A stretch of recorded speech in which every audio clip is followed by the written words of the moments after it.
One of the things that I've changed since I've been doing my master's is the way that I write my essays. Before, I would start just like write everything I knew about it and then go find myself references that would fit in with what I was saying, but that hasn't worked very well. So I've changed my strategy, and what I do now is I look at the essays and work at what I need to know, like what the sections will be, and I make a list of headings or sections. Then, when I want to start my reading, I create a document, usually a Google Doc, with a table with two columns, and into each box on the left hand column, I put the headings according to my essay structure. So, for example, recently I wrote an essay about research methodology. So, I got like all my books, I got these ones, I got a couple other ones, and there was just so much information in them, and I knew that it wouldn't work for me to read them in a linear fashion from beginning to end because all of the books had their information in different orders and it just wasn't going to work. So, what I did was I worked through each book according to the headings in my table that I'd created. So I had a section for qualitative data, quantitative, sampling, population, ethics. I just created headings and put notes from the books according to those headings. I could go into more detail on that, but I'm sure you get the idea.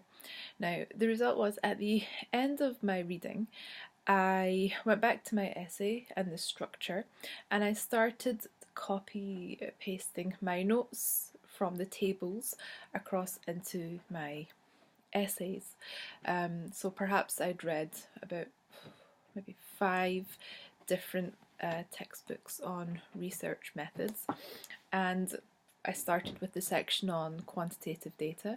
So I took all my notes and then pasted them into the essay, and then I started to play with what I had there.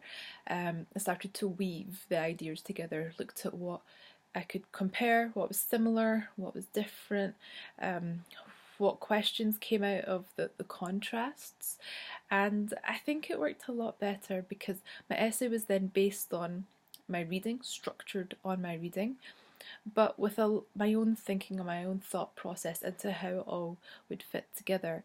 I like to call this applied reading instead of writing, because before I would always think about writing an essay, but now I think more about applying my reading to create the essay. Um, I use Google Docs to do this for the very simple and practical reason that when you have each Google Doc open, it opens in tabs. Whereas if you're using Microsoft Word, you have all these different documents open, and I feel like it's less practical and I spend more time going around my desktop trying to find where things are because I have quite a small computer screen. So it helps if I use Google Docs because then each doc is opened in a tab. Each tab or each doc is for one book. So I would create one table, one doc, according to each book. Okay, and just keep building those up. Make sure you put your reference at the top, and the title of the document has the author in it, so it's easy for you to find. And then another doc, another tab will be your essay, where you'll start copy pasting in your information. Now, I'm not talking about just quotes. I'm talking about like paraphrases, summaries, topic sentences, thoughts, questions associated with the reading, so that when you start editing and weaving each section of your essay together, you're going to have a nice variety of ideas. And what you really need at kind of postgrad level is a kind of critical reading and writing, which means you have to question and compare and contrast. And I feel like it works for me so far. Maybe I'll change my strategy in future, but this idea of applied reading has really worked for me. Try it out and see if it works for you too.